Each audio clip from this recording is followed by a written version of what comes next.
Bueno, seguimos con la siguiente mesa, la mesa número 4, la última del día de hoy, diseño e inclusión social, que va a estar coordinada por Celeriana de Sousa Godiño. Bueno, ahí tenemos la primera. Y si hay que compartir, pero ya. Vamos. Sí, si quieres presentar. Tenés ahí. Sí. Mariana. Bueno, empezamos con, las palabras pueden salir un poco portuguesadas, así que me perdonen los apellidos si salen cualquier cosa. Bueno, empezamos con Mariana Saracini, ¿así habla? Sí, Bueno, Mariana juguetes Saracini. con lupa, juguetes con lupa y filtro de Y género, una filtro de mirada género. sociológica del diseño hacia una sociedad más diversa, inclusiva y local. Juguetes con filtro y lupa de género. Hacia una sociedad más inclusiva, diversa y local. Pasamos a la siguiente pantalla. Bueno, la cultura establece filtros, ¿no?, de lectura del mundo, ¿no?, marcos de comprensión e interpretación donde se construyen explicaciones plausibles y aceptables de definiciones, ¿no?, de acuerdo a la mentalidad de cada época. ¿Qué son las teorías? Yo voy a seleccionar ahora 3 teorías, voy a ir muy rápido con esto porque así voy hacia el estudio de algunos casos. El juego, pero es importante para mí definirlo. ¿Por qué me centro en estas teorías? Porque basan todo el análisis que viene a posterior. Bueno, el juego, según Vygotsky, es una actividad humana, construida cultural, social y colectivamente, a través de la cual se puede observar, interpretar y reproducir roles y modelos de una sociedad, ¿no? Después, más adelante, una definición de Brugger, que a mí me interpela más como diseñadora, es la que define al juego como una práctica y de significación social precisa, diseñada a partir de un largo proceso de significación e interpretación siempre situada. Después, más adelante, pasamos a la siguiente, si quieren. Bueno, es como una relectura de Gutiérrez Delgado sobre Moore, ¿no?, que define al juego, que define que el juego, la esencia del juego no está ni en la actividad, ni en el fin, ¿no?, ni en el significado que emane de él, sino el significado del juego su esencia está centrada completamente en sí mismo, porque el juego es finalidad en sí mismo, lo posee todo. Es como una definición más prosaica, pero me parece que ayuda a comprender lo importante de este significado, ¿no? Pasamos a la siguiente. Jugar, el sentido de que jugar, valga la redundancia, genera sentido por sí mismo, ¿no? El hecho de jugar representa una entrega total y sin precedentes en la cual todo es posible, todo es creado, todo es vivido, todo es vivido con frenesí, ¿no?, y alegoría. Y lo más interesante es que brinda a los jugadores, no a los participantes, la posibilidad de tomar y de asumir un rol, una forma de ser. ¿Se escucha? Porque me dice que mi conexión es ineficiente. ¿Se escucha? Sí, perfecto.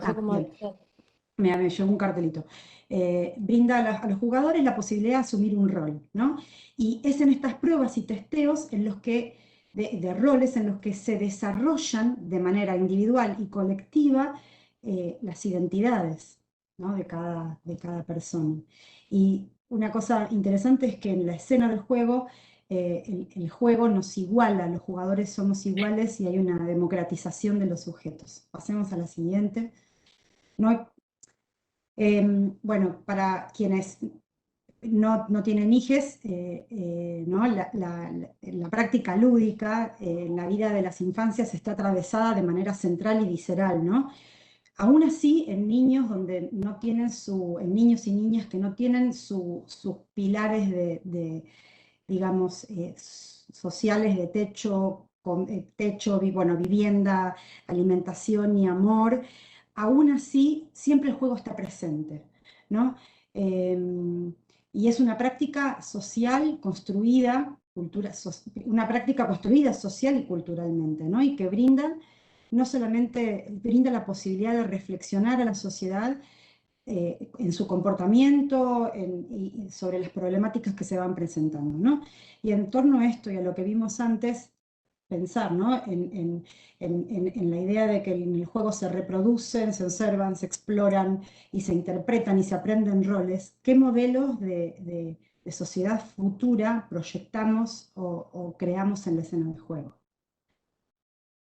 ¿Qué pasa con los juguetes? Los juguetes, convivimos a diario con juguetes, ¿no? Todo el tiempo. Los juguetes son objetos que están plasmados como todo objeto, ¿no? De significados, de simbologías, de contenidos, ¿no? Que contribuyen contribuyen como el lenguaje a formar identidad en las personas. Poseer un determinado objeto, en este caso juguetes, o no poseerlos, nos permiten acercarnos a un colectivo, formar parte de una etnia, de una época, de una cultura determinada. Los juguetes son el reflejo de la sociedad, de la época y de la técnica de la sociedad. Sigamos a la siguiente. Los juguetes han sido objeto de estudio tomadas desde múltiples disciplinas, particularmente desde la psicología y la pedagogía moderna. Acá tengo dos casos en los cuales dos pedagogos se animaron a pensar y diseñar. Bueno, estos básicamente sí, son de Montessori y de Froebel, ¿no? Utilizando el juego como didáctica para el aprendizaje, lograron, digamos, centraron su mirada en estos productos lúdicos para la infancia, ¿no? Pero pasamos a la siguiente. En el campo del diseño industrial no ha cobrado demasiado interés como objeto de estudio y de análisis, ¿no? Desde lo teórico, desde el análisis sociocultural. Quizás por el sentido común que se les atribuye o porque se los considera un objeto inocente o dentro de la esfera de lo irreal, de lo fantasioso, es cosa de niños, pero realmente, pasemos a la siguiente si quieren, y volviendo a lo que veíamos antes, ¿no? De las teorías de Vygotsky, Bruguière y Moore, y citado por Delgado, que es en la interacción del juego, ¿no? Donde y en la vinculación, digamos, con juguetes también, que se internalizan también instrumentos culturales. Y los juguetes son un poco la llave, el puente, el vehículo que de manera inconsciente se van tipificando, ¿sí? Y se sistematizan como propias y se reproducen prácticas que se crean en la escena de juego, ¿no? En el escenario del juego. Los juguetes son objetos que están puestos al servicio de la niñez y que no se deben desentender, y el diseño de los juguetes particularmente no debería pecar de inocente de ninguna manera, porque son instrumentos puestos al servicio de la infancia. Bueno, actualmente estamos atravesados por la cuarta ola feminista. No voy a nombrar la cantidad de leyes que se han suscitado en torno, bueno, sí, avanzo. ¿Se escucha mal? Poquitos Tenés minutos 2 minutos para cerrar. Bueno. Seguimos avanzando, ¿no? Sí. Analizar los juguetes con perspectiva de género, ¿no? En relación a nuestro contexto sociocultural, técnico y local, ¿no? Nos permite ver, digamos, cómo se instaura y se arraiga la penetración cultural y de estereotipos desde la niñez. Pasamos a la siguiente. O sea, ¿qué sucede con el diseño, ¿no? ¿Cómo opera el diseño como herramienta que otorga valor? ¿Qué herramientas, a qué herramientas recurre para, digamos, construir nuevos vehículos para acercarse a todas las infancias? En este sentido, lo que hice fue hacer como un análisis de los distintos sectores, del sector industrial y del sector de las pymes. Pasamos a la siguiente. En qué medida, para también pensar, ¿no? En qué medida las personas adultas somos responsables y validamos con la compra los juguetes que refuerzan estereotipos binarios o de género, y también pensar, ¿no? si es responsabilidad de los consumidores. Pasamos a la siguiente. En este sentido, en este análisis, también basado sobre un relevamiento del CEPA, bueno, acá podemos ver en la ilustración, en el dibujo, ¿no? Los distintos tipos de los porcentajes y la cantidad de juguetes destinados al hogar, la belleza, que están destinados a las mujeres, y los juguetes que están pensados y destinados, ¿no?, para varones.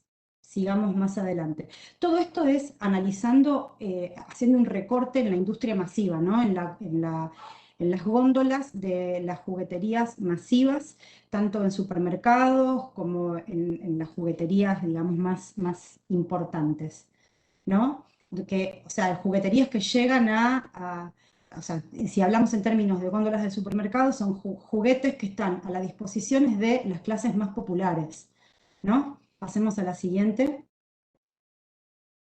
Hay una cuestión ahí, ¿no? Pareciera que hay un estereotipo basado hay una instauración, digamos, de estereotipos que se presentan, ¿no? Pareciera que las mujeres solamente tenemos destinada la belleza, las pocas tareas de profesión están asociadas al cuidado y al cuidado de otros y a la educación de otros, y para los varones, bueno, ya lo podemos ver. Es importante también una cuestión que atañe al diseño industrial, ¿no? El sector del juguete está muy marcado, digamos, por la estacionalidad de las ventas, porque su pico de incremento de ventas se produce durante el Día de las Niñeces y las fiestas de fin de año, de Navidad, de Reyes Magos, ¿sí? Entonces, ¿qué pasa? Los fabricantes que poseen la capacidad instalada digamos, con tecnologías para poder producir a gran escala, digamos, también se ven, digamos, afectados por esta estacionalidad y por la competencia de la gran horda de productos importados. Entonces, generan estrategias de supervivencia que son la importación digamos, de matricería o el uso de licencia, que solo trae, digamos, importación y penetración cultural de estereotipos de todo tipo. Y bueno, retomando los conceptos acerca del juego, ¿no? De cómo los niños se apropian y se identifican y se organizan roles en la sociedad, ¿no? Hay grandes posibilidades de que estos juguetes contribuyan de alguna manera a legitimar y enraizar en el imaginario de los niños, asumir un rol y ocupar un determinado lugar, ¿no? Diferenciado desde las formas de socialización más populares. Vamos a la siguiente. Pasemos a la otra. Sí, ya no, porque quiero mostrar el sector de las pymes. En el sector de las pymes, y con esto ya voy terminando, lo que ocurre es, se genera es un caso muy distinto, ¿no? Al no poder competir con el nivel de producción de los grandes industriales, de los sectores industriales dentro del país, los microemprendedores, que en general están asociados a distintos tipos a inserción del diseño como valor, al no poder competir, ¿qué hacen? Buscan alternativas, ¿no? Y generar a través de sus contenidos, del contenido de sus productos como factor diferenciador, ¿no?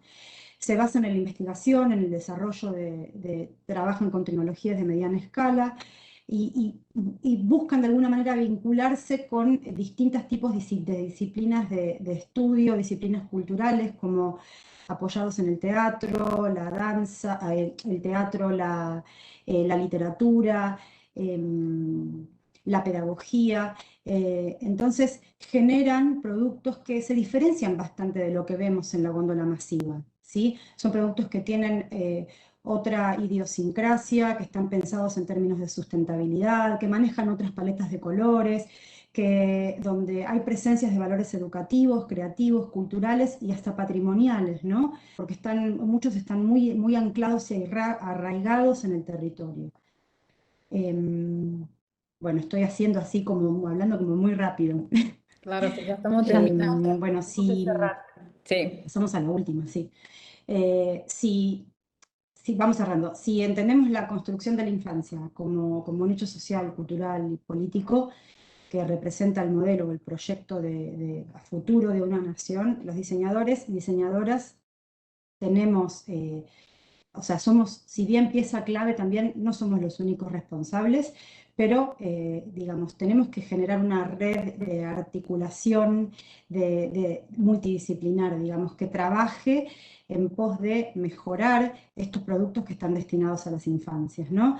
El juguete necesita ser pensado desde una perspectiva multisectorial, donde esté apoyada por el Estado, donde el Estado esté presente y legitime la construcción de puentes entre los distintos ministerios para que actúen y generen, digamos, beneficios para todos los sectores que estén presentes en la fabricación y en el pensar y en la producción de estos dispositivos para las infancias.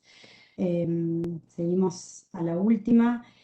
Bueno, debemos, esto que dije antes, ser capaces de pensar colectivamente, de construir un modelo social más justo, más diverso, más inclusivo y libre de prejuicios, de estereotipos de ningún tipo. Bueno, Bueno. hice todo muy rápido. Muchas gracias, Mariana. Hasta luego. Bueno, pasamos a la siguiente, ¿no? Con Agustina Montoya y Daniel Arango, eso. Grupo DISA, CIPAD, FAUD, UNMDB, Desempeño Ocupacional de Niños con Diversidad Funcional en el uso de una ayuda técnica para la escritura y dibujo, diseño inclusivo en las escuelas especiales. Les vamos a pedir que realmente respeten el tiempo porque cierra el instituto si no alguien se va a quedar sin No, y exponer. queremos que todos Por hablen. eso, queremos que Perdón. Sí, sí. Sí, lo vamos a hacer bien breve. No sé si se me escucha. Sí, Perfecto. perfecto. Bien. Bueno, me presento. Bueno, primero agradecer el espacio. Mi nombre es Agustina Montoya. Soy estudiante de la licenciatura en Terapia Ocupacional en la Facultad de Ciencias de la Salud y Trabajo Social de la Universidad Nacional de Mar del Plata. Junto con Daniel investigamos dentro del grupo DISA, Diseño y Salud, ¿sí? que es de la Facultad de Arquitectura y Diseño Industrial de la UNMDP, ¿sí? Bueno, el presente trabajo se titula Desempeño ocupacional de niños con diversidad funcional en el uso de una ayuda técnica para escritura y dibujo, diseño inclusivo en escuelas especiales. Nosotros arrancamos investigando juntos, ¿sí? Material didáctico para niños con discapacidad y actualmente este proyecto que acabo de presentar se enmarca en un proyecto de investigación de patrones de prevención para personas con discapacidad. Soy becaria de investigación de la CIN, así que bueno, voy a contar brevemente este proyecto que estoy dando curso.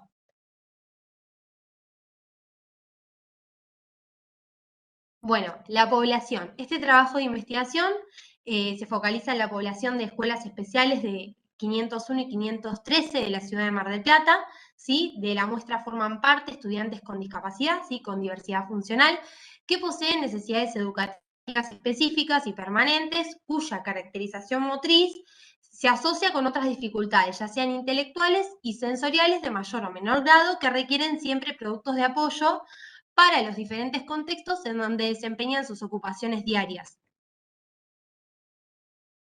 El objetivo general que nos propusimos en este plan de beca es valorar la eficacia del uso de una ayuda técnica de apoyo para dibujo y escritura en el desarrollo de la escritura, el grafismo y el desempeño ocupacional en el área académica y comunicacional en niños y niñas con diversidad funcional que asisten a las escuelas anteriormente mencionadas.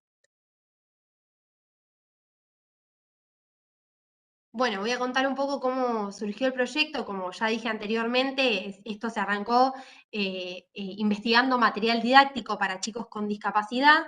El mismo surgió de seleccionar 2 prototipos funcionales de 80 que fueron donados a la escuela. ¿Sí? Estos fueron realizados y diseñados totalmente por estudiantes de diseño industrial en el marco de un proyecto de extensión de adaptación de material didáctico para niños con discapacidad neurológica motora de la Escuela de Educación Especial número 513.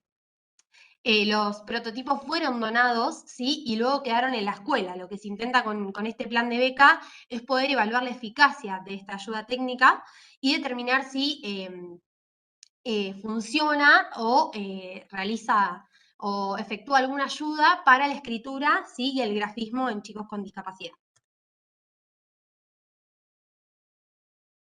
Bien, el adaptador o ayuda técnica que podemos ver abajo en la imagen actúa como una herramienta que facilita o favorece la práctica docente y el desempeño ocupacional del alumno. Facilita al niño la aprehensión, el sostén y el posicionamiento de la mano, facilitando así también la coordinación y evitando movimientos disfuncionales de personas con parálisis cerebral o disfunciones neurológicas motoras, como antes nombramos. Bueno, el diseño metodológico que nos planteamos para este plan es poder tener una entrevista con los docentes de las escuelas, realizar un cuestionario de datos sociodemográficos de los niños que participen de esta muestra, observaciones estructuradas y además la evaluación de grafismo y la escritura pre y post uso de esta ayuda técnica. Acá cabe aclarar que el proyecto fue pensado para el año anterior, que todavía se le está dando curso, pero que por la pandemia algunas de las actividades pensadas fueron retrasadas. Y bueno, como conclusión, contarles que, bueno, que como les decía recién, el trabajo se encuentra en ejecución y se está por dar inicio a la etapa de registro y observación dentro de las escuelas, que se espera evaluar la ayuda técnica para poder identificar ventajas y desventajas de este material de apoyo, para poder de esa manera introducir mejoras y determinar si contribuye a la escritura en aquellos estudiantes que presentan marcada espasticidad o hipotonía en sus miembros superiores debido a patologías de base.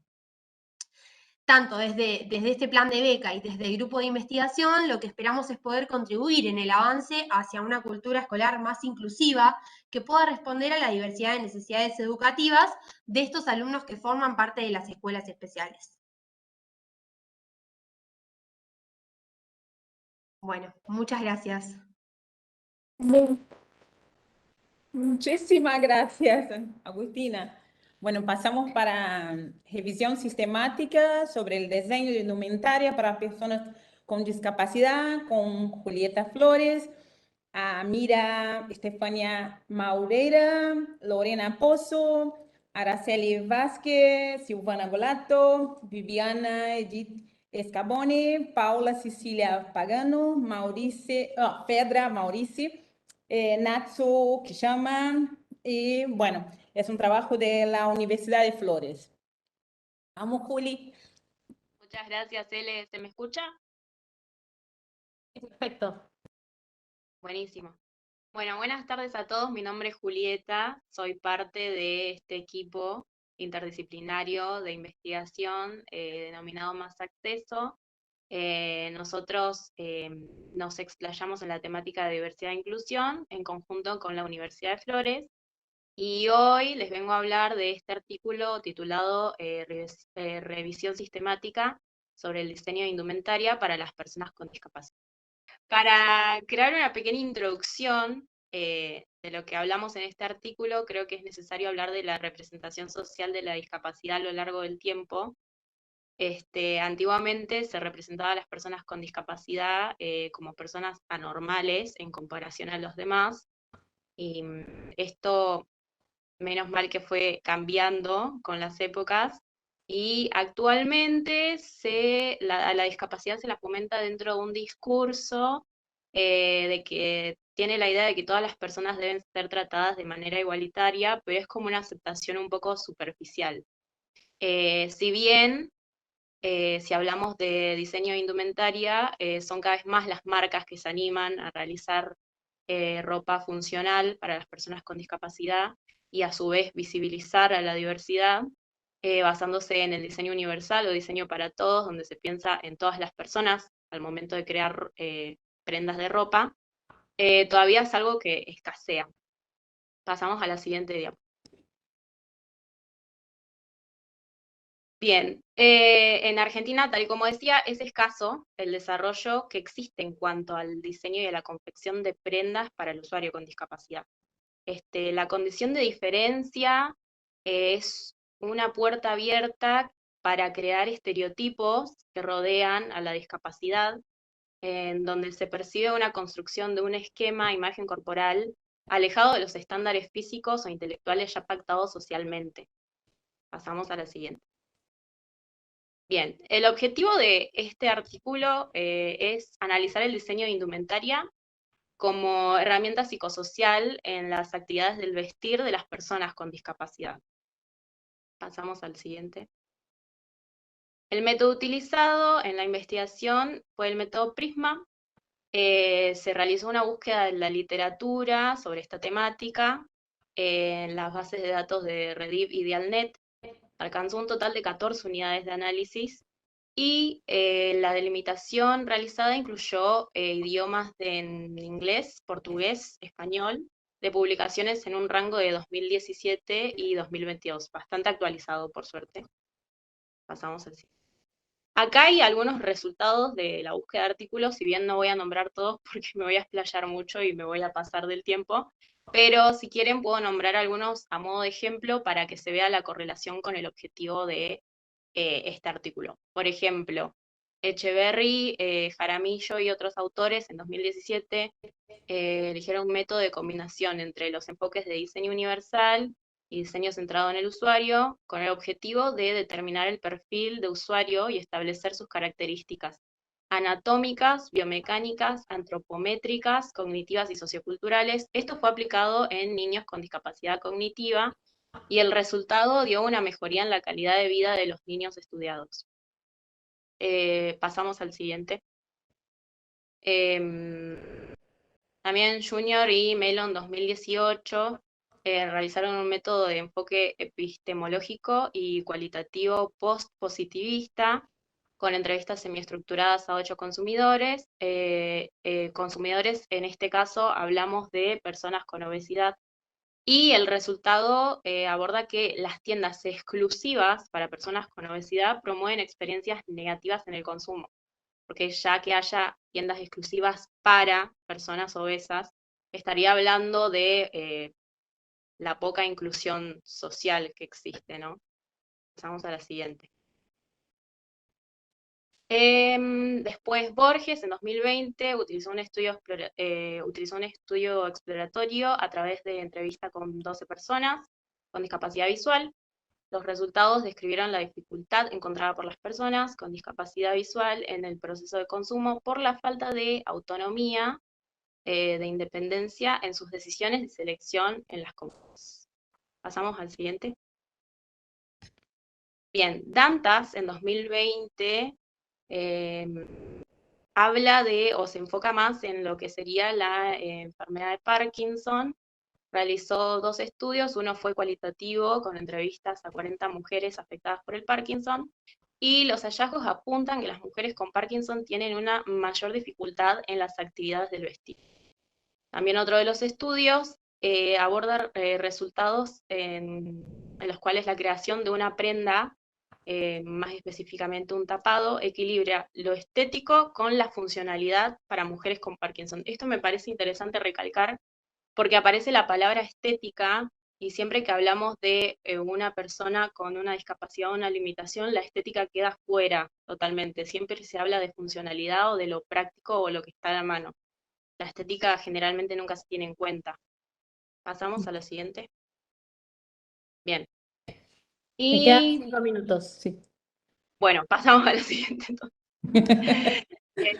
Los artículos revisados dejan en claro qué rol ocupan las prendas y los accesorios en relación a la movilidad, a la funcionalidad, a la comodidad, principalmente para las personas que tienen limitaciones físicas y visuales. El diseño se puede y se debe transformar para facilitar la participación de las personas con discapacidad en las actividades de la vida cotidiana. La prenda que influye principalmente en la autonomía y el cuidado personal y a su vez ayuda a una construcción de un buen autoestima, y el autoestima también desglosa otros conceptos psicológicos que son necesarios quizás ahora mencionar, porque la autonomía aumenta un buen autoestima, y un buen autoestima es el poder tener una buena imagen corporal de sí mismo, qué rol social cumplimos, cómo queremos que los otros nos vean y cómo nos vemos dentro de una sociedad. Bien. Entonces, como había dicho, hay 2 tipos de discapacidad donde las prendas interactúan tanto en salud y rehabilitación, como en la mayoría del estilo de vida y la realización de las expectativas personales. Por un lado, la discapacidad física, el cuerpo y sus características particulares que requieren de patrones como la ergonomía, la antropometría, materiales textiles y la tecnología para crear estos elementos. Y también sucede en la discapacidad visual y en la posibilidad de que las personas puedan interactuar y expresar sus preferencias a la hora de la actividad del vestir y en el consumo. Bien, también pudimos observar que en Latinoamérica el país que más direccionado tiene sus estudios a la moda inclusiva vendría a ser Brasil, y en contrapartida tenemos Argentina, que la verdad escasean las investigaciones que tengan que ver con este mercado. Y la verdad también creo que deja también claro que Argentina todavía se sigue apoyando mucho en los mandatos de la hegemonía y de la normativa de todo lo que es normal, ¿no? Entonces, sería bueno que eso cambie. Bien, y para cerrar, y no me quito más tiempo, las Vamos. investigaciones en este artículo, en esta presentación, dejan claro el imperativo y la necesidad de estudios en el campo del diseño y de consumo que retratan también las necesidades de las personas con discapacidad y el papel que pueden desempeñar en la participación plena de las actividades y relaciones sociales. Y ahí finalizó. Muchísimas gracias, Julieta. Gracias. Bueno, seguimos con el diseño inclusivo en escuelas especiales, un abordaje interdisciplinario con Daniel Arango, eso, estoy hablando, ¿cierto? Gabriela Rodríguez Ciuro y Agustina Montana del grupo DISA, CIPAGE, ¿no? Sí, la Facultad Mar del Plata. de Mar del Plata. Bueno.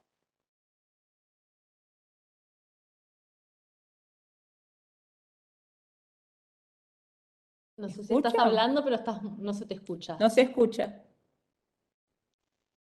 Ahora sí, Ahora sí. Ahora sí. comparto y Bien. ¿se ve y se escucha bien? Perfecto. Bien, en función a los tiempos voy a acelerar. Soy Daniel Arango, diseñador industrial, especialista y dirijo el grupo de Diseño y Salud en la Facultad de Arquitectura de la Universidad Nacional de Mar del Plata. Nosotros, para sintetizar, venimos trabajando desde docencia, extensión, investigación y transferencia básicamente en dos ejes de trabajo, uno que tiene que ver con discapacidad en niños y otro eje que tiene que ver con discapacidad en adultos y en tercera edad. El trabajo que vamos a desarrollar ahora hace hincapié más que nada en lo que tiene que ver con niños, un poco de esta experiencia extensionista donde se desarrollaron elementos para la ingesta, para chicos con ECNE. Nos quedaban un montón de preguntas abiertas de la extensión que empezamos a sistematizar a partir de la investigación. Un poco lo que comentaba Agustina en el trabajo anterior, hicimos un trabajo de relevar el material didáctico en escuelas especiales del distrito de Mar del Plata, y esto nos dio hincapié a desarrollar el proyecto que básicamente y sucintamente lo voy a comentar, que es este estudio morfológico en patrones de prensión. Nosotros desde que iniciamos el DISA venimos trabajando con terapia ocupacional, o sea, la interdisciplina es moneda corriente, es uno de los valores que tenemos dentro del grupo. Y básicamente en este proyecto lo que nos preocupábamos hacer foco era en relevar, en establecer requerimientos morfológicos en actividades gráficas en las escuelas 501 y 513 que tienen una caracterización de la población, como decía Agustina, en problemas de chicos con discapacidad neurolocomotora. En la primera etapa de este proyecto nos propusimos estos objetivos. Cuando arrancó el proyecto nos agarró la pandemia y durante el 2020 no pudimos acceder a la población. Recién en mayo del año pasado pudimos ingresar a la población de la escuela, si bien veníamos trabajando en otros proyectos, tuvimos que cumplir con las cuestiones de protocolo y de los objetivos que teníamos planificados solamente pudimos objetivar, digamos, lo que es caracterizar los diferentes tipos de prensión y definir las especificaciones formales. Esto es, no pudimos tomar contacto con el 100% de la población, porque el año pasado seguíamos en pandemia, la población de 250 chicos que tiene actualmente las dos escuelas se vio reducida a 19 casos, de los cuales 11 tenían intención de escritura, y esa observación la pudimos hacer a distancia, o sea, no podíamos tomar contacto, digamos, con los chicos. Por eso lo que hicimos fue un registro por video. Este registro nos permitió detectar con esos casos dos patrones de prevención distintos. Este trabajo de observación lo hicimos en conjunto, o sea, estudiantes de terapia, estudiantes de diseño, docentes investigadores de las dos disciplinas, y llegamos a la caracterización y sistematización de dos patrones. En la etapa 2, lo que se hizo fue, en función a esas caracterizaciones, si bien no pudimos establecer requerimientos morfológicos muy finos, por así decirlo, porque no tuvimos contacto para hacer el relevamiento antropométrico fino, lo que nos permitió fue desarrollar lo que se ve a la izquierda, estos prototipos funcionales desarrollados con tecnologías aditivas y prototipado rápido. También incorporamos lo que se vende en el mercado, digamos, de lo que es material para adaptadores para escritura. Y en una segunda etapa, digamos, una vez que definimos los requerimientos morfológicos y podemos hacer estos prototipados rápidos, realizar una segunda observación, también a distancia, en donde pudimos observar que esos requerimientos morfológicos que establecimos para esos dos patrones que habíamos detectado mejoraron la escritura y los elementos gráficos en los chicos con discapacidad de las escuelas que estábamos observando. Como resultados, bueno, si bien la muestra fue muy reducida por el proceso de pandemia que nos atravesó, pudimos igualmente analizar, como dice ahí, caracterizar algunos patrones de prevención en esa población. El abordaje lo hicimos de manera integral, dado que no solamente participan en el proyecto terapistas y diseñadores, sino que en la planta de las escuelas hay otras disciplinas como psicólogos y maestros especiales, y realmente se pudo hacer una retroalimentación no solamente entre las instituciones, sino entre las disciplinas que participamos. Y por otro lado, también pudimos consolidar dos planes de beca. Uno es el de Agustina, que acaba de presentar, y el otro es la becaria de diseño, que ahora está haciendo las mejoras de esas maquetas funcionales y prototipos que vieron. Lo que logramos también hacer, como el proyecto nos quedó trunco porque no pudimos acceder a la totalidad de la población, vamos a profundizar el estudio de estos patrones de prevención en un proyecto que presentamos a la convocatoria de universidad, y tenemos 2 años para seguir enfatizando y analizando esta área problema. Desde el DISA y bueno, desde el proyecto que les acabo de contar, lo que nos parece interesante es seguir contribuyendo hacia el avance, hacia una cultura escolar mucho más exclusiva. Así que bueno, perdón lo rápido, pero sé que están un poco holgados, un poco justos con el tiempo. Así que bueno, dejo de compartir. Daniel, muchísimas gracias. A ustedes. Comunicación no visual y no verbal en el ámbito pedagógico, diseño universal aplicado al análisis de alternativas comerciales académicas y lúdicas. María Emilia Dinuso, ¿no? Universidad Nacional de Lanús. Bueno, hola, mi nombre es Emilia, claramente. Y un poquitito de lo que queremos mostrar con esto es los resultados de la primera fase de una investigación de una beca SIN. Clary es la codirectora. Y un poco todo este trabajo arranca con las iniciativas de la UNLA, que están como medio coordinadas, la Universidad Nacional de Lanús, que están coordinadas un poco con la Comisión Asesora de la Discapacidad y con la carrera de Diseño Industrial. Vienen trabajando hace bastante en eso. Presenté un proyecto de beca, se aprobó y soy becaria SIN. Y lo que se aborda en esta beca es un poco el diseño estratégico de material didáctico desde una perspectiva como inclusiva para el aula de preescolar. Ahora bien, El objetivo de la ponencia fue un poco evidenciar las alternativas comunicacionales no visuales y no verbales que se encuentran actualmente en el ámbito local, internacional, pero más que nada las alternativas comerciales con respecto a lo lúdico y a lo académico. Esto se analizó desde 3 ejes y se analizó también a través de los sentidos. Estos 3 ejes fueron el diseño universal, el concepto de multisensorialidad y como transversal estos dos, los derechos de las personas con discapacidad y puntualmente los derechos de las y los niños. Ay, ¿qué hice? Ah, a ver. Ah, ya. Rompí todo. No. A ver, ahí. Ahí está. Bueno, el concepto de diseño universal es un poco complejo a veces de entender, pero el que estamos usando es el concepto que se habla desde la visión del arquitecto Ron Mays, que consiste básicamente en la creación de productos y entornos diseñados de tal forma que sean utilizables para la mayor cantidad de personas sin necesidad de adaptaciones o especializar el diseño a estas personas o al usuario. El diseño universal tiene 7 principios, los voy a explicar como muy rápido ahora y después se va a andar en 3 particulares.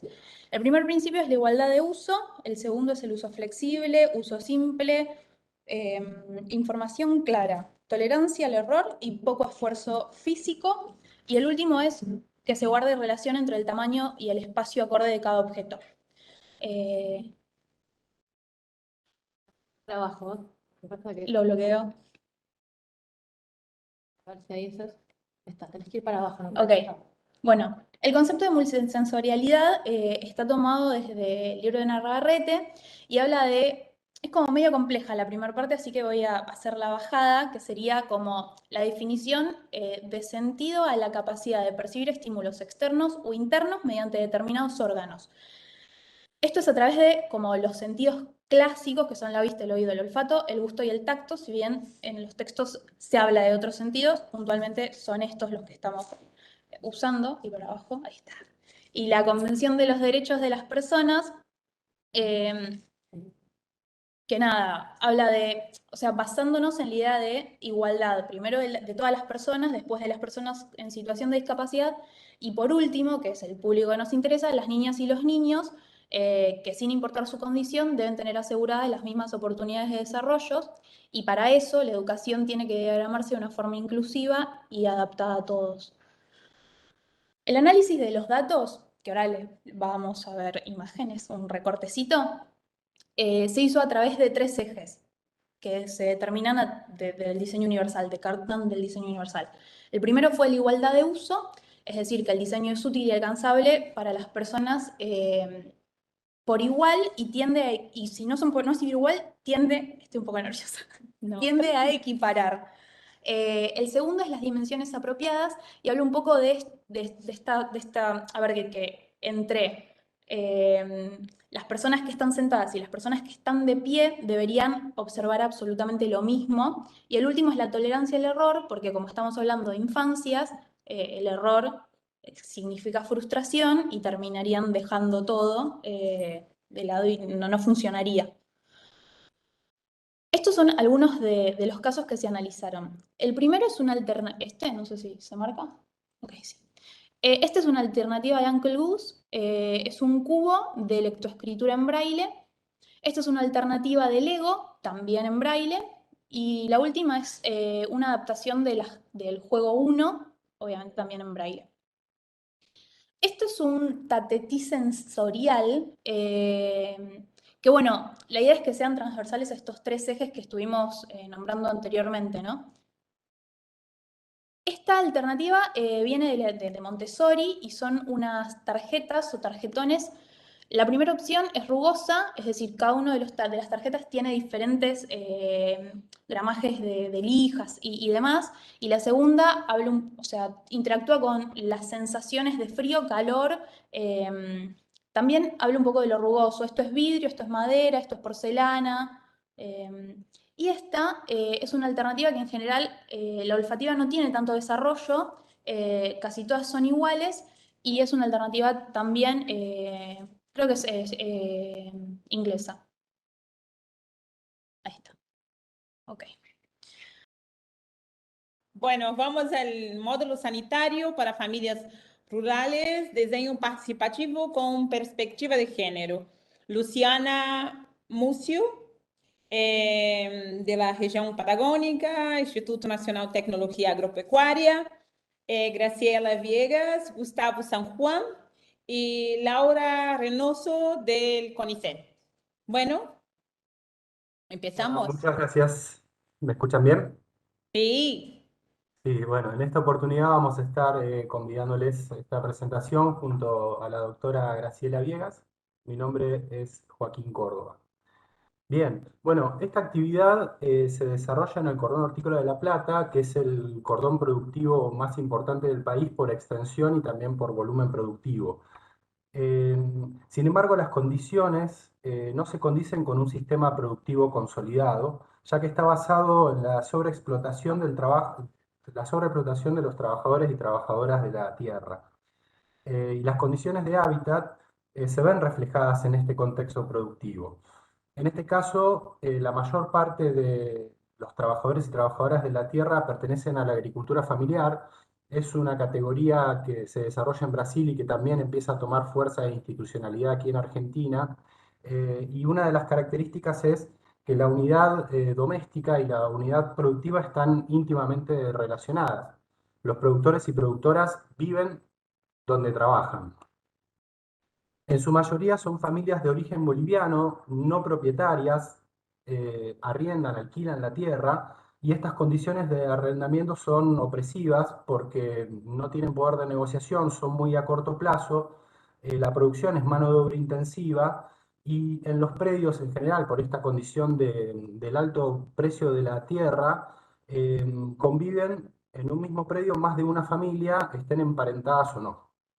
Las casas, como pueden ver en alguna de las fotografías, están hechas con materiales muy precarios porque si hicieran algo de material o algo un poco más formal, no sería reconocida esa mejora por parte de los propietarios de la tierra. Además de que son por ahí pocos los años de permanencia en el predio. El acceso a los servicios, en general hay acceso a servicio eléctrico porque, bueno, se utiliza para el riego, aunque también están en la cola del tendido eléctrico, con lo cual el servicio muchas veces no es continuo, se sufren cortes. En el caso del agua, se valen de perforaciones individuales para captar del agua subterránea, y los sistemas de saneamiento, al no tener cloacas, también se basan en letrinas o pozos ciegos. Bueno, y como vemos, estas condiciones de hábitat, en este caso las mujeres son las que más lo sufren, esta precariedad, ya que además de llevar a cabo el trabajo productivo, llevan adelante el trabajo reproductivo en esta doble función. Y además, obviamente, llevar adelante las tareas de alimentación, crianza, cuidado de adultos mayores, enfermos, niños, niñas, hace que, obviamente, que estas condiciones de vulnerabilidad hagan mucho más arduo ese trabajo. En un documento de tipo gremial, las productoras organizadas dicen que el trabajo es más pesado que las mujeres urbanas, ya que dedican entre 16 y 18 horas por día. En este contexto, también hubo ciertos cambios en las normativas. Primero tiene que ver con las condiciones en las cuales se producen. Hay una serie de buenas prácticas de carácter obligatorio que se tienen que cumplir para los productores de hortalizas y de frutas, una de las cuales versa sobre la calidad del agua. Nosotros hemos podido detectar, haciendo investigaciones en terreno, que el agua no es apta por diferentes tipos de contaminantes. Y además es necesario un agua segura para la higiene necesaria para la manipulación de alimentos. Y por otro lado también el derecho humano al agua y los objetivos de desarrollo sostenible, la Agenda 2030, pretende lograr progresivamente el acceso a servicios de agua y saneamiento gestionados de forma segura, y posteriormente también este grupo que sigue el sector WASH, que es el de agua y saneamiento de higiene por sus siglas en inglés, también incluye lo de la higiene menstrual, es decir, que esos sistemas de saneamiento o esa infraestructura también tienen que contar con un espacio privado para cambiarse, desechar los materiales, lavarse las manos, el cuerpo, la ropa con agua y jabón.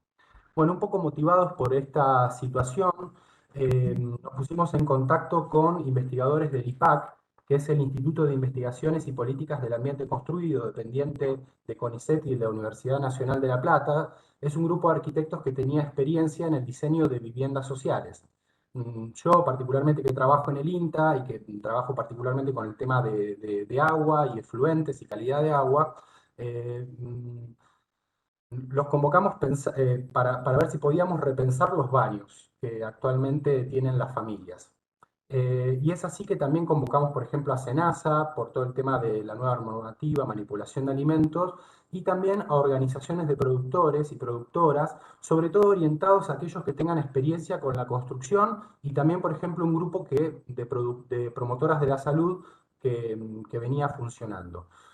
Pero en el transcurso de estos primeros talleres nos dimos cuenta de que repensar los baños implicaba también introducir otras cuestiones que tienen que ver con la cotidianidad de las mujeres, y es por eso que decidimos incorporar al equipo de investigación a una socióloga que tenía experiencia en trabajos de género, y también convocar a las comisiones o a los espacios de género de las organizaciones de productores y productoras que en los últimos años ha tenido mucho impulso.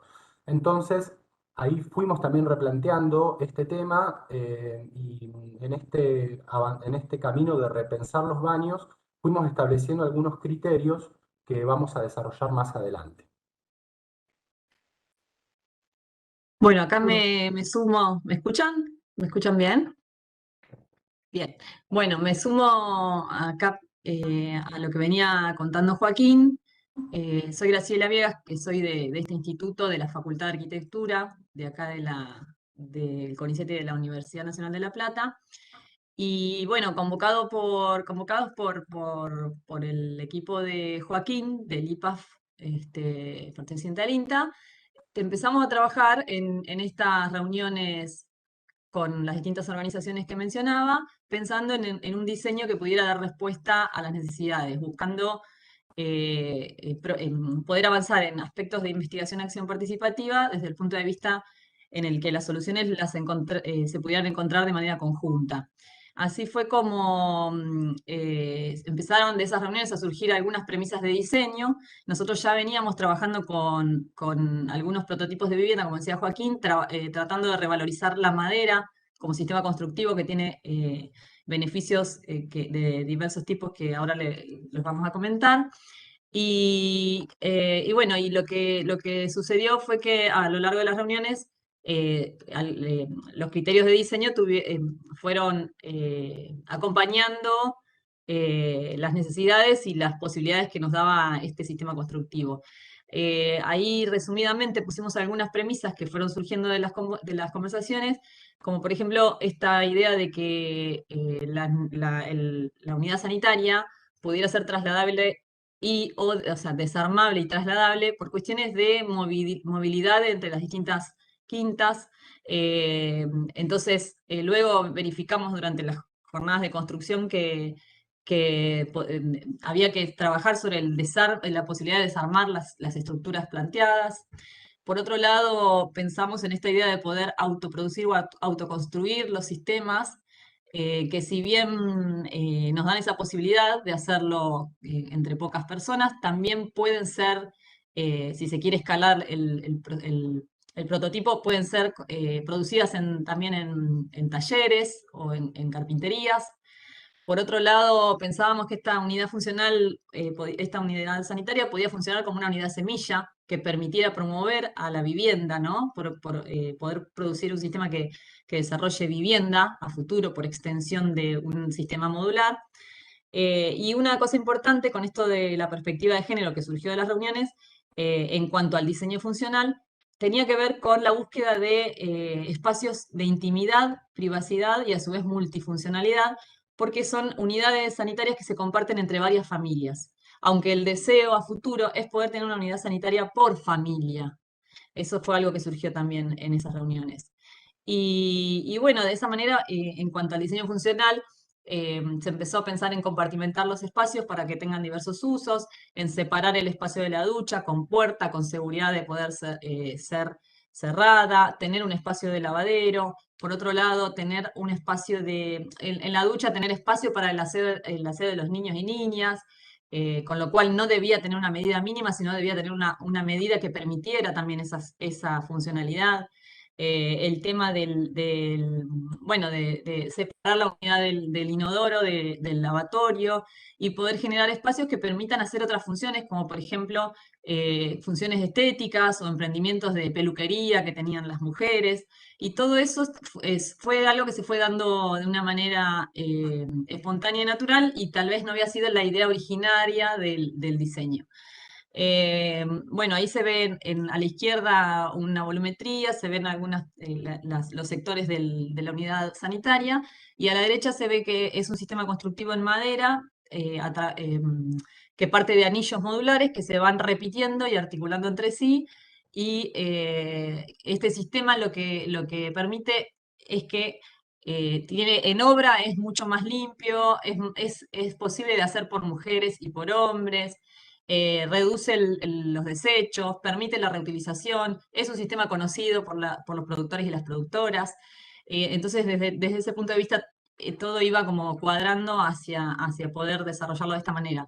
Y por otro lado, se pensó en un sistema de tratamiento de efluentes como para incorporar la problemática de que las aguas se encuentran contaminadas, y de alguna manera hay que pensar en un tratamiento de efluentes que permita que no se contaminen las napas de agua de los subsuelos, y además tener que el mismo módulo sanitario tenga sistema de agua segura, ¿no? A partir de cloración y de procesos de mejoramiento que aseguren tener un agua segura y tratar los efluentes de la manera correcta.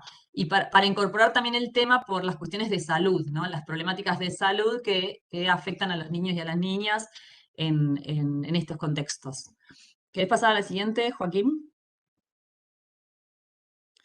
Ahí vemos la etapa de la construcción, que fue en forma participativa.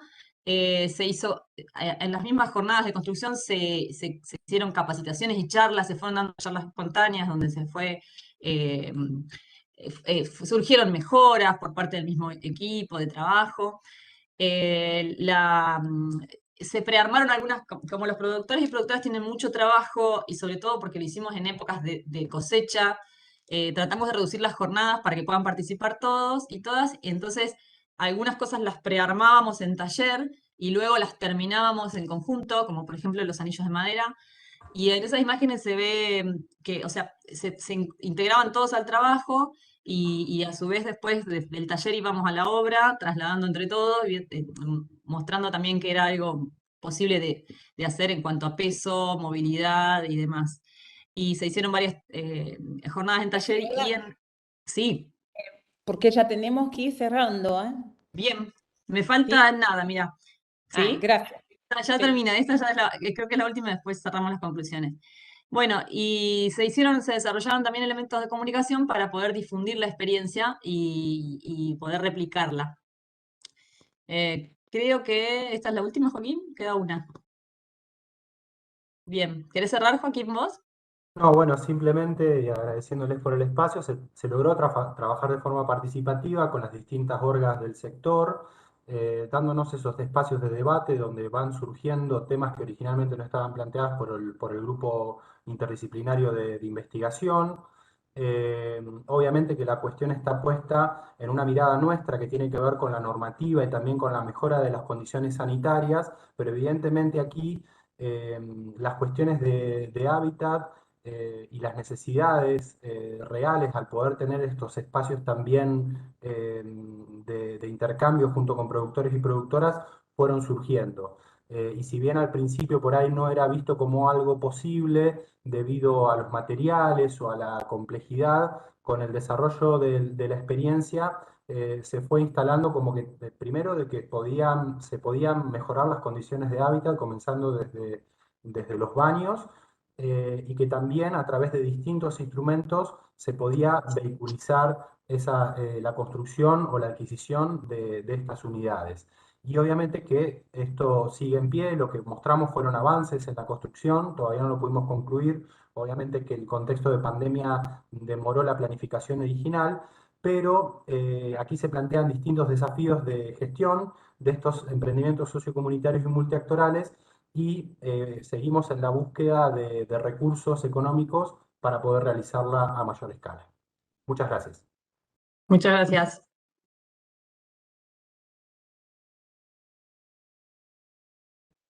Bueno. Gracias, Joaquín y Graciela. Y ahora seguimos con los diseños en la Agencia por la Integración Social, impacto de las agendas públicas en el campo proyectual contemporáneo local. Soledad Clavel de Pado. Esta presentación que voy a hacer, que está bastante extendida en el texto de la ponencia, que entiendo que en algún momento será pública, tiene que ver justamente con cómo algunos procesos o algunos trayectos que se van desarrollando en distintos ámbitos, como puede ser el universitario, también el campo, digamos, de los mercados privados, en donde las disciplinas proyectuales se desarrollan, y el Estado, en conjunto con las organizaciones sociales, van configurando ciertas prácticas y ciertos contenidos dentro del campo disciplinar que luego se teorizan y que se van retroalimentando, ¿no? Tenemos esa como, esto bajo con la flechita, ¿no? Perdón. Ok, ahí va. Perdón, igual. Los diseños, entendiendo que dentro del campo proyectual hay muchas disciplinas cada vez más y más específicas, especializadas, pero también distinguiéndolo en cierta forma de lo que dentro del campo del proyecto ha sido como la disciplina predominante y sigue siéndolo en muchos ámbitos, como es la arquitectura, incluso también en los ámbitos académicos, ¿no? Los diseños como este espacio específico que comparte también con la arquitectura y con otras disciplinas esta idea digamos, de transformar el mundo en el que habitamos y poder prefigurarlo y preverlo en cuestiones tecnológicas, de cómo se va a desarrollar. Entonces, los tres como ejes centrales de la ponencia tienen que ver con el campo proyectual en sí, con las agendas sociales y con el abordaje sociotécnico como una forma de poder estudiar al fenómeno que nos permite hacer un mix o machear estas dos situaciones que tienen que ver tanto con la comprensión de los fenómenos sociales y cómo se van constituyendo y también cómo van generando validez en los distintos ámbitos, sobre todo en el Estado. Y por otro lado, el campo proyectual o las disciplinas en las que el surgimiento incluso, pero todavía hoy siguen teniendo una impronta muy fuerte en el producto y en la materialidad final de sus procesos. Lo que decía en relación al campo proyectual y esta idea de ¿no? como las disciplinas proyectuales tienen esta raigambre en la modernidad, ¿no? Digo, como sobre todo los diseños, este momento en el que se institucionalizan dentro de las academias y demás, como lógica anticipatoria en los procesos de transformación del hábitat. Y en este caso hábitat, entendido más como en términos de Roberto Doberti, ¿no? Y el sistema del habitar como algo que excede a lo que entendemos comúnmente como hábitat vinculado con la vivienda o los servicios, ¿no? También, digo, existen distintas formas de hábitat, el hábitat productivo y demás, en los que entran otros elementos, artefactos y tecnologías, que en particular, digamos, esto que les decía, ¿no? Como si bien tenemos todavía el producto o la materialidad como eje central dentro de los procesos que desarrollamos, sigue habiendo, fueron emergiendo durante el siglo XX, sobre todo la segunda mitad del siglo XX, y se instalan ya en estos últimos 20 años en las lógicas académicas y en las profesionales, esta idea de no solamente el diseño de producto en el diseño industrial y en el diseño gráfico, de indumentaria, textil, etcétera, sino también otras maneras de desarrollar procesos de diseño en los cuales el producto no es el centro, el eje central. Esto que estamos viendo acá es parte de antecedentes. Yo no conté un poco de dónde vengo. Es un antecedentes de trabajo interdisciplinario en FADU con estudiantes de arquitectura y de diseño industrial, en los que trabajamos sobre una lógica de lo que llamamos particiones muebles, que son este mobiliario que termina componiendo parte del hábitat doméstico, pero no es un mueble que lo podés correr y sacar, etc. Y la tecnología que se utiliza tiene mucho más que ver con el diseño industrial que con la arquitectura. Este antecedente en realidad está vinculado al trabajo que yo hago en investigación y en extensión desde hace aproximadamente 15 años. Tiene que ver con los procesos de urbanización de barrios populares. Inicialmente estudié casos y desarrollé casos en la Ciudad de Buenos Aires y después en el AMBA y en la provincia de Buenos Aires, casos también del resto de la provincia. Cuando digo casos, digo los casos, y tiene que ver justamente con cómo se construye y cómo impactan las agendas públicas en las disciplinas. Los casos, que mucho de las cosas que estamos hablando acá se desarrollan en estos ámbitos en general, ¿no? En la extensión universitaria, donde tenemos actores territoriales con los que nos vinculamos, y otras disciplinas que por ahí son de otras facultades o de otras universidades, o del sistema científico-tecnológico, y por otro lado, puede haber algo desarrollado en el ámbito privado, pero en general también está en el área de la investigación-acción, etc. Entender que la práctica que desarrollamos está inserta en redes heterogéneas y por eso, y ahora viene el abordaje sociotécnico, tiene que ver con que cuando desarrollamos estos casos nos damos cuenta que para diseñar necesariamente tenemos que trabajar de forma interdisciplinaria, que hay temas en los que trabajamos que si no damos cuenta de esa red de actores y tecnologías que están disponibles previas a los proyectos, si no damos cuenta de cómo van a ser esas redes posteriormente a que esté desarrollado y transformado el hábitat según lo que anticipamos o prefiguramos, muy probablemente estemos pensando solamente digamos, como en una partecita de la tecnología y no en la tecnología entendida como productos, procesos y formas de organización, como dimensiones entrelazadas en las que toco una y toco a todas, ¿no? Como mi trabajo tuvo siempre que ver con el hábitat popular y con las economías populares, cooperativas de trabajo, etcétera, y de comercialización, también muchos antecedentes tuvieron que ver con digamos, con el diseño y producción, con distintas instancias participativas. A lo largo de los años fueron como cambiando también de acuerdo a los momentos, ¿no? Las capacidades de financiamiento o no que tuvieran las universidades y demás. Digo, hasta dónde podíamos hacer algo y hasta dónde el proyecto podía ser materializado, con qué insumos y también con qué personas, ¿no? Con qué actores y en qué red, dentro de qué red. Con la complejidad que eso saben todos ustedes que conlleva.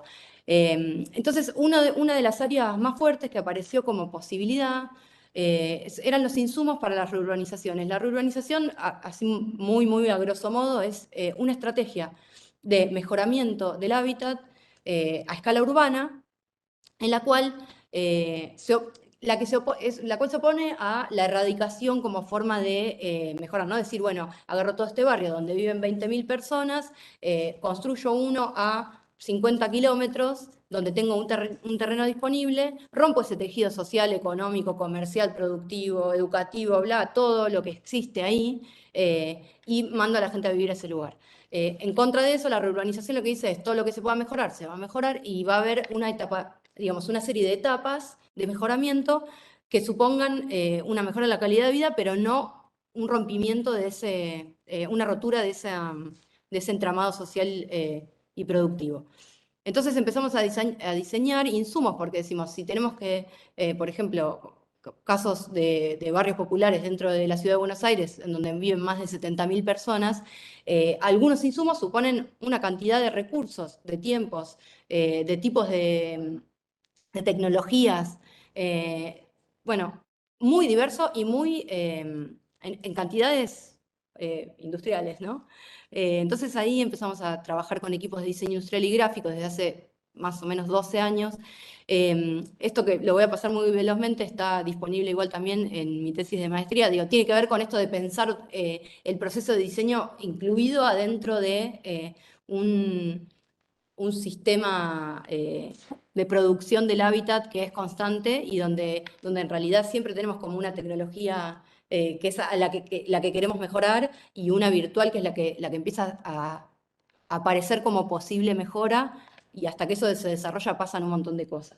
Me voy apurando porque me queda re poco tiempo. Con esto de pensar las redes, digo, y parte del abordaje sociotécnico también sostiene esto de la tecnología no es neutral, los artefactos también tienen capacidad de agencia y lo que agencian es en base a los discursos de las personas que los diseñaron y los construyeron, con lo cual todo artefacto tiene por detrás ideología y sigue ejerciéndola aunque su diseñador o persona o diseñadora no esté detrás. Y el diseño tampoco, ¿no? Tampoco es neutral. Bueno, los barrios populares es un temón. ¿Y por qué? Cuando digo no es neutral el diseño, y recién veía a los compañeros y compañeras que estaban compartiendo sobre los núcleos sanitarios, nosotros en el equipo tenemos un antecedente de investigación que también surge en 2010 sobre unidades. En realidad trabajamos sobre baños y cocinas porque era más núcleo húmedo, después finalmente terminamos trabajando en especial en núcleo sanitario. Esto desde hace mucho tiempo y se surgió de un área de investigación, pero fíjense cómo recién, creo que fue el año pasado, sí, 2020, bueno, el año pasado no, el anterior, el Ministerio de Hábitat y Desarrollo Territorial de la Nación lanzó un programa llamado Núcleos Sanitarios que destina 375 millones de pesos a la producción justamente de baños, que es un insumo que es industrial en términos de la cantidad que se requieren para generar mejoras en las casas, en las viviendas. Bueno, me tomo un minuto más. Gracias. Esta idea de construcción de la anticipación tiene que ver con también reconocer en los territorios en los que nos toca trabajar y las problemáticas que nos tocan trabajarlas, como muchas veces las recogemos desde la universidad o desde el ámbito científico y tecnológico, y nos toca de pronto ver momentos en donde es exploratorio el trabajo entre nuestras disciplinas y estos colectivos o estas organizaciones, pero como es en el caso que desarrollo en la ponencia escrita, que tiene que ver con género, ambiente y economías populares como temas de agenda pública, que en realidad fueron impulsadas tanto por las organizaciones sociales como por las universidades, con todas estas investigaciones y trabajos de extensión que nosotros y nosotras realizamos desde hace muchísimos años, sin recursos y demás. Digo, en algún momento tarda en llegar, pero finalmente aparecen como programas, aparecen como direcciones nacionales estos temas, ¿no? Estas problemáticas que venimos viendo desde otro ámbito hace muchísimos años. Bueno, terminé. Muchísimas gracias, Soledad. No, ustedes. Y ahora vamos al último trabajo, ¿no? Diseño industrial, problema de diseño, tecnología asistivas y entorno invisible con Estefania Fondevilla, ¿no? Fondevilla, Diego Velasco, Diego Alzapiedi, Rodrigo Fortunato, Pablo Cafaro, Clara Armiento, Diana Martínez, Brian, Isabela, Brian, ¿así? ¿Tá? Bueno, perdón, Nicolás Lamerte, Facundo Olovatuk, Juana Pérez y Milagros San Martín, Departamento de Humanidades y Artes, Universidad de Lanús. Perfecto, vamos. Bueno, muchas gracias por la presentación. Buenas tardes a todos. Acá en la presentación vamos a estar solamente Clara y yo, pero queremos que estén los nombres de todos los autores y de todos los participantes del proyecto de investigación. En nuestro caso, esto surge a partir de un proyecto de investigación en el cual dirijo. Yo soy docente titular de la Cátedra de Ciencia Aplicada al Diseño Industrial, de la Cátedra de Prácticas Preprofesionales y de la Cátedra de Trabajos Finales Integradores. Y justamente son materias que están en tercero y materias que están en quinto año del programa de estudios. Y lo que nos encontrábamos era que había como una especie de salto, de incoherencia entre algunos contenidos que se dictaban en tercero y cuando llegaban al trabajo final integrador, estos contenidos estaban como diluidos o mezclados o combinados. Entonces, básicamente, la cuestión fue la siguiente. Nosotros en Ciencia Aplicada al Diseño centramos todos los contenidos científicos en el concepto de entorno invisible. Para aquel que no conoce el concepto de entorno invisible, es todos aquellos parámetros y fenómenos que rodean e interactúan con el problema, el producto, el usuario, y es lo que el diseñador industrial necesita estudiar y analizar para poder realmente sacar conclusiones y realizar un buen análisis en la etapa de proceso de diseño. Normalmente, la hipótesis se centra o en el producto, o en el problema, o en el usuario, o en todo, digamos, el núcleo de eso.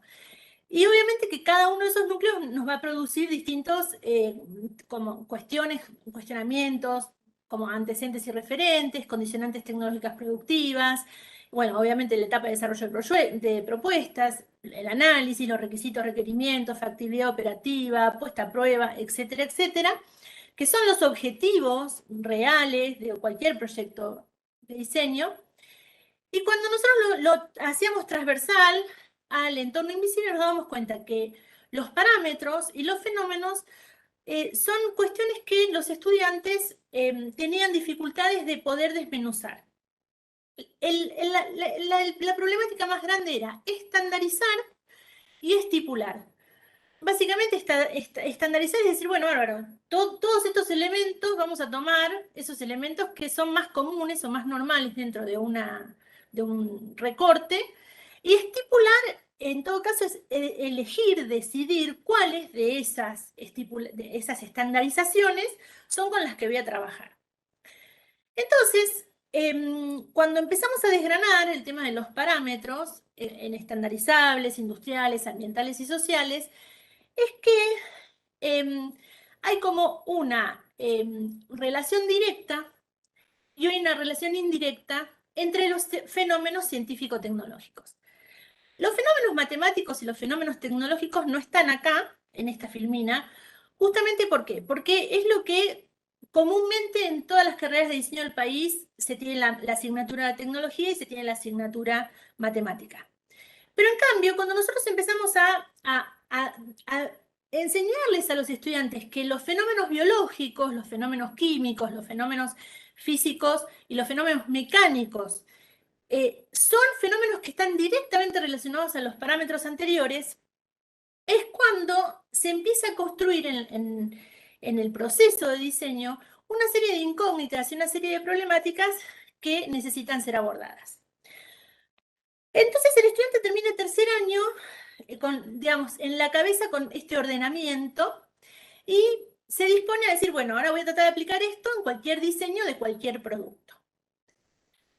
Cuando nos paramos en el análisis del usuario, empezamos a dar un paso más y ya les explicamos que el concepto usuario que ellos conocen, que vienen trabajando desde los talleres anteriores, no es lo mismo que público, no es lo mismo que cliente y no es lo mismo que segmento. Y que además de estas diferencias, hay una nomenclatura específica para cada uno de estos, digamos, de estos abordajes de estudio. Y que lo más importante, sobre todo cuando se están diseñando tecnologías asistivas, o sea, productos destinados para personas con discapacidad, lo más importante es que ellos puedan construir, digamos, tablas en las que ellos entiendan quién es el destinatario, quién es el utilitario y quién es el beneficiario. Porque el error que cometían o que cometen es estudiar al usuario como si fuese una gran bolsa de cosas. Y en realidad el usuario se descompone en estos tres personajes, vamos a decir así. Y además, dentro de cada uno digamos, de estos personajes que componen al usuario, tenemos lo que se llaman los grados de libertad, que es, a veces tenemos un destinatario que puede ser primario, secundario o terciario, el utilitario puede cambiar en función del ciclo de vida del producto, Y el beneficiario no siempre es directo o indirecto.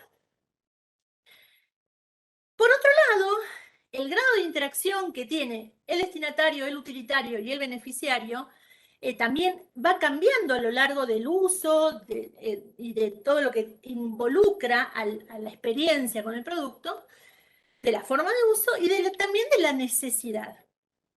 Entonces, nosotros una de las preguntas que les hicimos hacer a los chicos fue, ¿dónde está centrada tu hipótesis proyectual? ¿Y dónde está centrada la propuesta de implementación? Y esto ya era cuando llegaban al TIF, cuando llegan al trabajo integrador final. Entonces, en función de dónde se centraban, o sea, si el diseño estaba centrado en el producto, si el diseño estaba centrado en el ámbito, o si el diseño estaba centrado en el usuario, tenían distintos tipos de respuesta. Y según si había o no propuesta de implementación, era el grado de estudio que hacían. Entonces, cuando lo llevamos a un problema común, nos damos cuenta que los estudiantes tenían como dos categorías muy marcadas. O hacían un análisis de usuario o hacían un análisis de público. Pero no había un análisis de destinatario, no había un análisis de beneficiario, no había un análisis de utilitario. Y cuando hacían el análisis del público, no había un análisis ni de preconsumidor, ni de prosumidor, ni de early buyer, ni de buyer persona, ni de cliente, ni de segmento, ni nada. Entonces, ahora le voy a pasar un ratito que Clara les cuente que cuando ella en su trabajo final integrador logra integrar todos estos conceptos, Clary, te doy la palabra. Hola, buenas tardes a todos. ¿Me escuchan? ¿Sí? ¿Se escucha? Bueno, perfecto. En mi trabajo final integrador yo trabajé en una caja transportadora de animales vivos para transporte aéreo, que si bien uno se plantea que es una caja transportadora, es una simple caja que debe cumplir con ciertas regulaciones para poder transportar en el avión. Cuando realicé toda la primera etapa de diseño, analizando todo el entorno invisible, analizando el ciclo de vida del producto, el recorrido, las circunstancias de uso, los usuarios que interactúan con él, los beneficiarios, el entorno en el que convivirá, etc. Logré un montón de resultados, bueno, como resultados las experiencias y las deficiencias que poseen los productos actuales en el mercado, y dándome a mí como diseñadora una serie de requisitos que debía tener mi producto, y de esta manera logrando no solo cubrir una necesidad, sino mejorando la experiencia del usuario a través de todo el recorrido, digamos, del producto. No solo del producto final, sino de toda la experiencia en sí. Mi producto, más allá de cumplir obviamente con su función de poder transportar un animal vivo y cumplir con todas las normativas solicitadas, gracias a todo este análisis, logré un valor agregado, por ejemplo, de mejorando una situación de guardado ante un producto que es tan voluminoso, disminuyendo notoriamente su tamaño, mejorando la estética para poder convivir en un entorno hogareño, desarrollando detalles a través de todas sus caras, ayudando al usuario a generar una experiencia mucho más sencilla y positiva, trabajando zonas como, por ejemplo, cierres, accesorios, áreas de guardado, zonas de etiquetado. Y por último, bueno, y no menor, creando un ambiente mucho más confortable y menos estresante para el beneficiario, es decir, los animales vivos que lo utilizan. Y luego de ello, una vez finalizado todo este desarrollo sobre el producto, se empezó a trabajar en un nombre de marca, analizar cómo sería el mercado destinado. Se hizo todo un trabajo desde el naming hasta cómo iba a ser puesto en el mercado, difundido. Digamos, se trabajó sobre toda la línea de productos, desde la concepción hasta el fin. Le devuelvo la palabra a Estefi. Entonces nosotros decíamos, bueno, ¿qué está pasando? ¿Cuál es el problema de que los productos, cuando se diseñan para tecnologías asistivas, siempre terminen siendo productos que emulan o simulan productos de tipo médicos, o sea, productos de resolución médica, y no productos pensados para un usuario? Entonces, encuestamos, hicimos unas encuestas dentro del proyecto de investigación a un montón de personas con discapacidad, con distintas discapacidades, y casi el 85% de los encuestados nos contestaron lo mismo, eligieron la misma opción, que es, no nos ven como un mercado, no nos ven como un usuario, no nos ven como un comprador. Y creen que accedemos a los productos de discapacidad porque alguien lo dona, porque el hospital me lo da, o me lo regala, o me lo presta, o lo alquilo. Tenés 2 minutos. Y ya es más, creo que me quedan 2 filminas. Entonces, bajo esta encuesta que hicimos, es que nos dimos cuenta que el error que se estaba cometiendo era que se piensa en diseño universal, se piensa en la antropometría y en la ergometría, se piensa en el diseño centrado en el usuario, pero no se piensa en el diseño centrado en el humano. Entonces, cuando empezamos a decirles a todos los chicos que estaban haciendo diseño para personas con discapacidad, que diseñan centrado en el humano y que los elementos de diseño universal o diseño centrado en el usuario, etcétera, los utilizan como parte del análisis, pero no como el eje central de su análisis, es que empezamos a lograr lo que desarrollamos largamente en la ponencia, que se los dejamos para que lo lean de forma pública, que es cómo se llega a un correcto análisis cuando tenemos estos 4 productos, una silla para playa, una silla deportiva, una silla para uso diario y una silla hospitalaria, y cómo eso, aplicándole a todos los productos de tecnologías asistivas y teniendo en cuenta que tenemos un cliente, no tenemos solo una persona con una enfermedad o una discapacidad, sino que tenemos un cliente que quiere formar parte de la vivencia y de comprar el producto, de adquirirlo, de vivirlo, de usarlo, es que tuvimos los resultados que estamos teniendo. Así que muchas gracias por su atención. Bueno, primero les quiero agradecer porque la verdad fue una mesa que me encantó, aprendí un montón de conceptos, ¿no? Yo que investigo sobre discapacidad, pensaba que la mesa iba a ser poquita gente. Me encantó porque trabajando desde la discapacidad, varias veces fui a congresos y había muchos pocos trabajos desde el diseño, ¿no? Y la importancia que yo pude observar, ¿no? En las investigaciones que hice, la relevancia que tiene el diseño para las personas con discapacidad. También en la cuestión del género, ¿no? Como fui aprendiendo desde ahí los distintos conceptos que ustedes usaron y bueno, y yo tuve una pelea con la sociología para poder explicar eso del diseño universal por el término, ¿no? Nosotros sabemos que desde la discapacidad los términos son muy complicados, todavía estamos como avanzando en eso, con la cuestión del género también, ¿no? Son todos como construcciones históricas sociales que vamos remando en dulce de leche, ese término que lo aprendí acá en la Argentina y me encanta. Y bueno, y nos hace ver, ¿no? La relevancia de este entorno invisible. Yo en mi tesis llamo el consumidor transparente, ¿no? Porque como decía Estefanía, esas personas no son tenidas en cuenta como consumidor. Hay una problemática económica también, social, ¿no? Hay un sentido común, creencias que esas personas no necesitan de nada, ¿no? El trabajo de Estefanía, ella habla de las sillas, ¿no?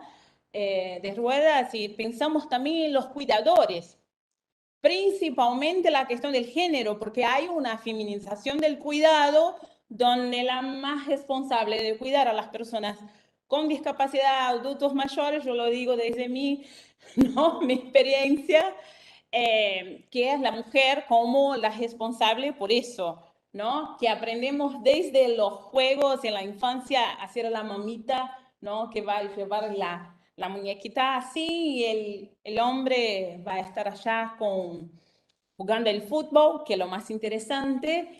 Y nosotros nos va cambiando todo eso, el diseño cambiando, ¿no? Este cambio de paradigma, como en Brasil nosotros tenemos una ministra de Derechos Humanos que habla del paradigma azul y rosa. No sé si ustedes ya escucharon, mejor no, ¿no? Donde las mujeres usan un rosa y los hombres usan un azul. Entonces, los juegos nosotros vamos viendo eso, ¿no?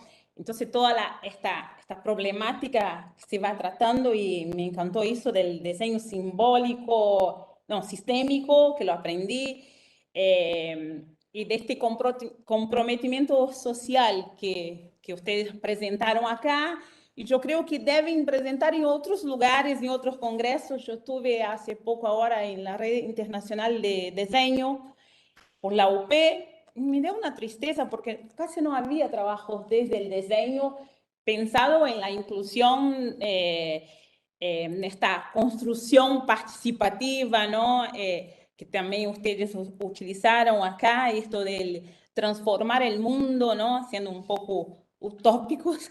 Y este trabajo indisciplinario, bueno, yo hago parte de un grupo interdisciplinario, descubrimos mucho con la psicología, la terapia ocupacional, con las actividades, ¿no? Diarias que trabaja una de las participantes del grupo.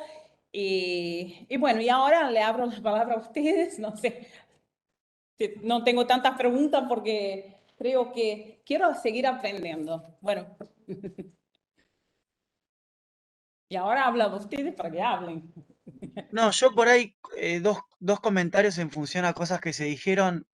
Una, bueno, crucé palabras cuando se cortó el audio hoy con Mariana. Yo creo que lo del diseño universal está bueno, pero hay un montón de problemas que tiene la gente con discapacidad, que el diseño es específico para ellos. O sea, no todos los objetos se pueden desarrollar universalmente, porque alguien con discapacidad tiene problemáticas, tanto un chico con discapacidad como un adulto que, no sé, le agarró una CB y no tiene la motricidad que tenía antes. Entonces, hablar de diseño universal en todos los productos, desde por lo menos desde mi experiencia en los proyectos que hemos desarrollado en salud, no es posible. O sea, está bueno, pero hay productos específicos para una población con discapacidad. Y después, por ahí, en función al juego que algunos mencionaron, yo creo que el juego tiene roles, no tiene género. El género en el juego es una construcción social, y en los últimos años se ha modificado. No sé Brasil, que por nada que justo estabas hablando y sos de ahí, no sé en Brasil, pero acá en Argentina no es lo mismo hablar de género a principios del siglo XXI, hace 10 años y ahora. Yo creo que hubo muchos cambios y muchas transformaciones, y creo que la polarización que hay hoy con respecto al género es una población muy baja, ¿sí? Para hablar, justo para intercambiar con Mariana, es muy relativo. Yo, en mi vivencia como papá, digamos, hay juguetes que se consiguen por el color, ¿sí? O por la utilidad, set de belleza, como decías vos, o elementos de limpieza, digamos, depende de la construcción de uno, es el género que le pone. O sea, en mi casa han venido nenes a jugar con muñecas o a peinarse el pelo de color rosa usando un peine de mujer, ¿sí? Y en realidad está en uno en hacer esa deconstrucción. Entonces, cuando vos querés analizar juguetes, yo vería, tomando muy entre pinzas, qué indicadores le pones a las entrevistas que les hagas a las personas. Porque yo creo que si vos analizás el mercado actual, vas a decir, este set de peluquería es para nena, y en realidad en el mercado lo están usando nenes, ¿sí? Y vas a encontrar dentro de esa población papás que no le compran el juguete porque piensan que su nene, si se peina con algo rosa, va a ser gay, y otros papás que, como yo, que no tienen nada que ver. O sea, le das el juego para que juegue con lo que quiera. Entonces ahí me centraría más, como en lo que decía en la última ponencia, en la construcción que tenga el usuario y los consumidores. Si vas a analizar solamente el objeto, eh, por ahí vas a errarle en algunas cosas. Sí, yo te entiendo, de todas maneras, también estas apreciaciones que vos haces con respecto a mis hijos juegan con juguetes que son que en el Estereotipos estereotipo de otro son género. pensados para niñas, ¿no?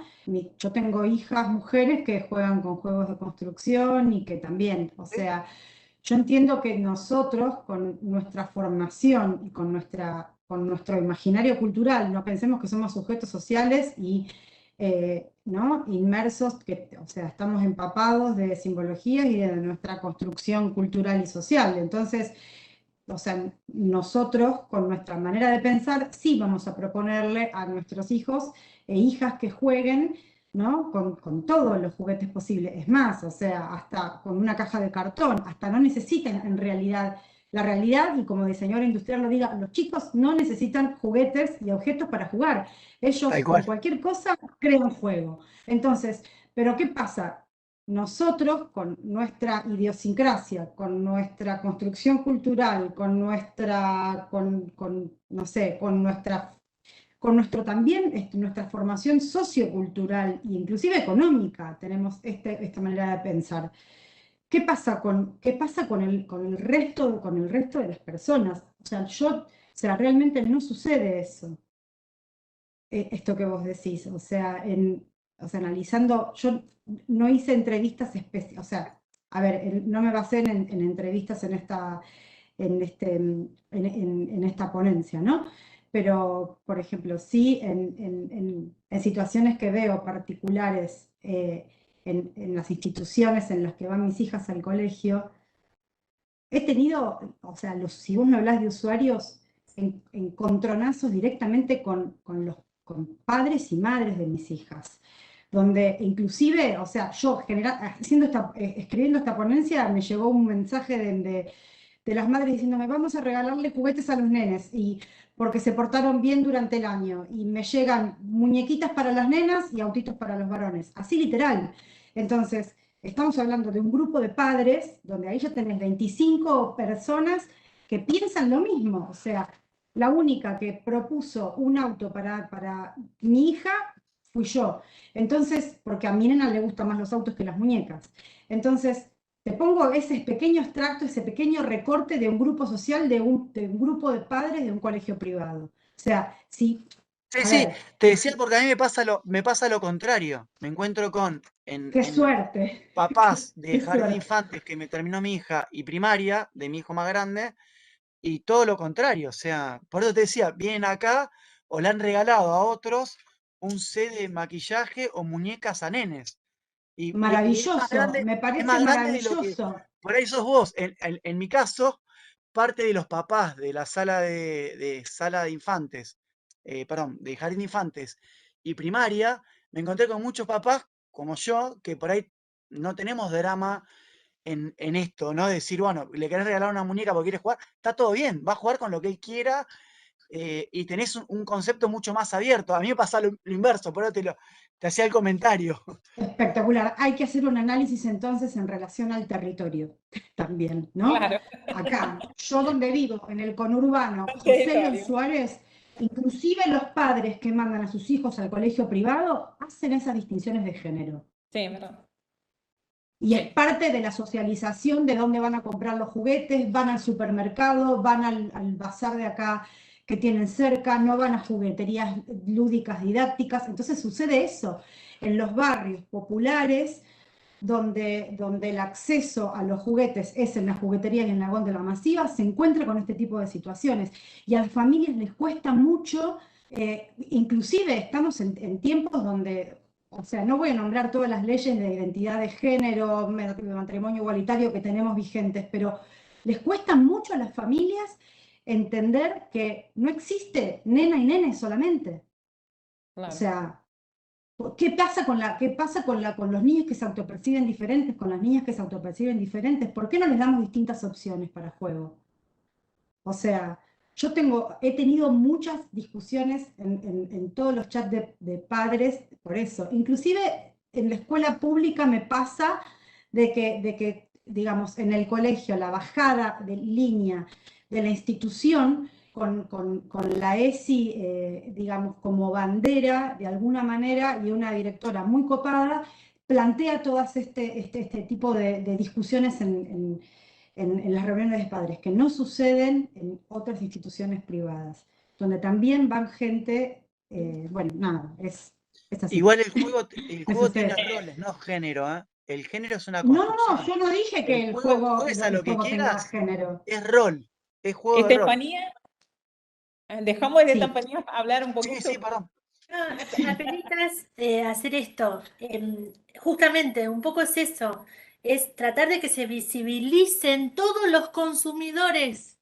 Eso me parece que es, Claro. o sea, porque justamente no hay niños, niñas, o sea, hay juegos para niños, juegos para niñas y para los niñes. ¿Dónde están los niñes como consumidores? Entonces me parece que ahí está el tema. Tenemos como que cambiar nosotros el discurso, preparar a nuestros estudiantes para que diseñen para todos los y todas y todes los consumidores. Sí. Sí. Totalmente. No, quería hacer un comentario, pero obviamente yo no vengo del área de diseño. Bueno, lo que nos convoca aquí es una temática de inclusión social con población vulnerable. Pertenezco a una institución que es el INTA, que es conservadora y que tendría que, o que es, digamos, históricamente se ha dedicado a la parte de la producción. Sin embargo, con el tiempo también vamos viendo un cambio, haciendo foco en el sujeto. En el caso de la institución, es los y las agricultores familiares. Y la agenda de género nos atraviesa, aunque hay cierta reticencia y muchas veces genere y choque y no podamos entrar en diálogo con muchos colegas. Por un lado, los programas y proyectos de financiamiento lo establecen como un eje prioritario tanto a género como biodiversidad y cambio climático. Si trabajamos en temas ambientales hay que responder a preguntas relacionadas a esos tópicos. Y por otro lado, las organizaciones marcan la agenda de género y también nos cuestionan todo el tiempo, ¿no? Así que creo que también eso implica hacer un cambio, un clic en el chip y pensar que si uno propone una tecnología, por más que uno lo analice desde el usuario, bueno, va a sobrecargar el trabajo de las mujeres, que ya vemos que están sobrecargadas, al contrario, lo va a alivianar. Distintas preguntas que hacen que también empecemos a desagregar hasta cuando hacemos talleres y reuniones, a ver quién dice qué cosa, circula la palabra, si vemos que por ahí alguien toma la palabra, que en general en muchos temas son los hombres, ¿cómo hacemos nosotros desde la moderación para que todas las palabras puedan ser expresadas, en particular la de las mujeres y las juventudes, ¿no? Así que, bueno, nada, esto nos atraviesa, de a poco también nos vamos formando, y significa un desafío porque obviamente en las formaciones de grado creo que ninguno ha tenido estos temas dentro de la currícula. Y nada, de nuevo agradecer por el espacio y me quedo escuchando el resto de las opiniones.